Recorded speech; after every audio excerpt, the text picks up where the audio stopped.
ఢిల్లీలో ఒక హత్య జరిగింది. ఒక అమ్మాయిని 5వ అంతస్తు నుంచి ఒక అబ్బాయి పాడేశాడు.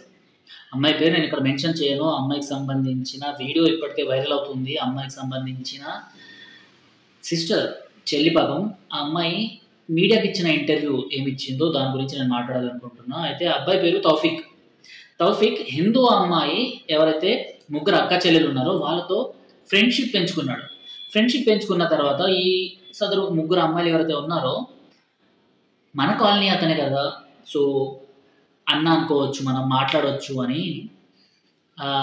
అబ్బాయితో మాట్లాడేటప్పుడు అన్న అన్న అనేసి సంబోధించేవాళ్ళు. ఒకరోజు ఈ తౌఫీక్ ఎవరైతే అబ్బాయి ఉన్నాడో అతను బుర్కా ధరించి 5th ఫ్లోర్ ఏదైతే అమ్మాయి ఇల్లు ఉందో ఆ ఇంటికి వెళ్ళిండు. ఆ ఇంటికి వెళ్ళి అమ్మాయి, ఆ ముగ్గురు అమ్మాయిలు ఎవరైతే ఉన్నారో అందులో చిన్న అమ్మాయి ఎవరైతే ఉందో ఆ అమ్మాయిని పెళ్లి ప్రపోజల్, ప్రేమ ప్రపోజల్ పెట్టిండు. ఈ అమ్మాయి నో అని చెప్పింది. నో అని చెప్పిన తర్వాత 5th ఫ్లోర్ నుంచి కింద పడేసిండు. 5th ఫ్లోర్ నుంచి అమ్మాయి అరుస్తూ కింద పడింది. కింద పడి చనిపోయింది. ఇందులో ట్విస్ట్ ఏంటంటే ఏదైతే అమ్మాయి చనిపోయిందో ఆ అమ్మాయి అండ్ ఆ అమ్మాయితో పాటు వాళ్ళ ఇద్దరు అక్క చెల్లెళ్ళు, అంటే టోటల్ ముగ్గురు కూడా ఈ తౌఫీక్ అనేసే అబ్బాయికి ఎవ్రీ ఇయర్ రాఖీ కడుతుంటారు అనమాట. సో ఎవ్రీ ఇయర్ రాఖీ కట్టినా కూడా వీళ్ళ మనసులో ఎలాంటి రాక్షసత్వం ఉందో ఒక్కసారి అర్థం చేసుకోవచ్చు. రాఖీ కడితే కనీసం రాఖీ కట్టకపోయినా కూడా ఒక అమ్మాయిని మనం చెల్లెను, అక్కను, తల్లినో అనేసి పిలుచుకున్న తర్వాత వాళ్ళ వైపు కన్నెత్తి కూడా చూడాలనిపించదు. రక్త సంబంధం ఎలా ఉంటుందో అలాంటి సంబంధం అన్నది ఏర్పడుతుంది. కానీ ఈ రాక్షసులను చూడండి మీరు ఒక్కసారి. రాఖీ కట్టిన తర్వాత కూడా, రాఖీ కట్టించుకున్న తర్వాత కూడా వీడు, ఈ రాక్షసుడు, ఈ అష్టదరిద్రుడు ఈ అమ్మాయికి పెళ్లి ప్రపోజల్ పెట్టాడు. పెళ్లి ప్రపోజల్ పెట్టి ఈ అమ్మాయిని చంపేసిండు అనమాట.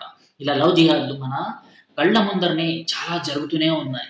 ఇలాంటి వాటిపైన మాట్లాడాలి అంటే మత ఛాందసవాదం, ఇలాంటి మరణాల గురించి ఎవరు మాట్లాడకూడదు. హిందూ అమ్మాయిల్ని సేఫ్ చేద్దాము, వాళ్ళకు ఒక మాట చేద్దాము అంటే వాళ్ళ తల్లిదండ్రులే మధ్యలో వచ్చి మా ఫ్యామిలీ వాళ్ళు బాగానే ఉన్నారు, మీరు చెప్పాల్సిన అంటే మోరల్ కౌన్సిలింగ్ ఇవ్వాల్సిన అవసరం లేదు అనేసి వీళ్ళకి వీళ్ళే వస్తుంటారు అనమాట. ఆ తర్వాత ఎప్పుడైతే వాళ్ళ చేయి దాటిపోతుందో అప్పుడు మాత్రం హిందూ సంస్థల వాళ్ళు లేకపోతే మా లాంటి వాళ్ళు లవ్ జిహాద్ గురించి ఫైట్ చేసే వాళ్ళు మేము గుర్తొస్తాం అన్నమాట. ఇక్కడ ఈ ముగ్గురు అక్క చెల్లెలది ఎలాంటి తప్పు లేదు, క్లియర్గా అర్థమవుతుంది. ఈ అబ్బాయిని అన్న అని పిలిచిన తర్వాత కూడా సో ఈ అబ్బాయి ఇలా చేయడము, ఆ తర్వాత ఆ అమ్మాయి చనిపోవడము, ఆ తర్వాత అక్కడ నుంచి పారిపోవడము, ఆ తర్వాత ఢిల్లీ పోలీసులకు వెళ్ళి దొరకడము. ఈ చనిపోయిన అమ్మాయి వాళ్ళకి సంబంధించిన ఫ్యామిలీ వాళ్ళని అడిగితే ఈ మాటలు చెప్పారు. అంటే వాళ్ళ అక్క ఒక మీడియా ఛానల్తో మాట్లాడుతూ ఈ మాట మాట్లాడింది. ఇంత బాధతో ఏడుస్తూ మాట్లాడింది తెలుసా, మా చిన్న చెల్లి పాపం, ఆ అమ్మాయి అన్న అన్న పిలిచేది, అలాంటిది ఆ అబ్బాయి ఇలా చేశాడు అనేసి చెప్పుకొని వచ్చింది. ఆ రాక్షసుడు అయితే చంపేసి పారిపోయాడు. ఆ తర్వాత ఢిల్లీలో దొరికిండు అనమాట. సో దొరికిన తర్వాత ఇప్పుడు అతన్ని యూపీలో ఎలాంటి ట్రీట్మెంట్ ఇస్తారో అలాంటి ట్రీట్మెంట్ ఇవ్వాలి అని వీళ్ళు, ఈ ఫ్యామిలీ వాళ్ళు, ఆ కాలనీ వాళ్ళు ఇప్పుడు ఫ్లకార్డ్స్ పట్టుకొని రోడ్డు ఎక్కింది. ఏదైతే న్యాయం జరగాలో అది చాలా తొందరగా జరగాలి. ఇన్స్టంట్ యూపీ లాంటి సంఘటన, యూపీలో ఎలాంటి న్యాయం జరుపుతారో ఇన్స్టంట్గా అలాంటి ఇన్స్టంట్ న్యాయం మాకు కావాలి అని మీడియా ముందర చెప్పుకొని వస్తున్నారు. ఇలాంటి పరిస్థితి ఉంది హిందూ అమ్మాయిల గురించి. ఈ ఎన్నో కేసెస్ మేము హ్యాండిల్ చేసినాం కదా, అందులో ఇలాంటివే బయటపడుతుంది. సో దీని గురించి మాట్లాడినా తప్పైపోతుంది. దీని గురించి ఏమన్నా మాట్లాడినా అరే మత ఛాందసవాదులు అనేసి మమ్మల్ని పక్కన పెట్టడం జరుగుతుంటుంది అనమాట. సో దీనిపైన మీరు ఏమంటారు అనేది కామెంట్ బాక్స్లో తెలపండి. ఎందుకంటే ఇలాంటి మరణాలు ఎన్నో జరుగుతూనే ఉన్నాయి. హిందువుల్ని కావాలని టార్గెట్ చేస్తూ ఇలా హిందూ అమ్మాయిని చంపేస్తూనే ఉన్నారు కావాలని. ఇదంతా ఒకప్పుడు మా కాళ్ళ కింద మీరు గులాంలాగా ఉండేవాళ్ళు, ఇప్పుడు కూడా గులాంలాగా ఉండాలి అని అన్న తర్వాత హిందీలో ఒక సామెత ఉంది, జో అప్నే సఖీ బహన్ కా నా హో సకా वो अपना क्या होगा.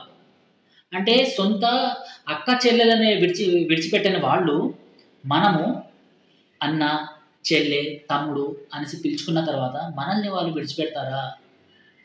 వాళ్ళ కబంధ హస్తాల్లో చుట్టేసుకొని ఎలా అయితే ఈ రక్త పింజర ఉంటుందో రక్త పింజరలాగా పీల్చి పిప్పి చేస్తారు. సో కాస్త జాగ్రత్తగా ఉండండి.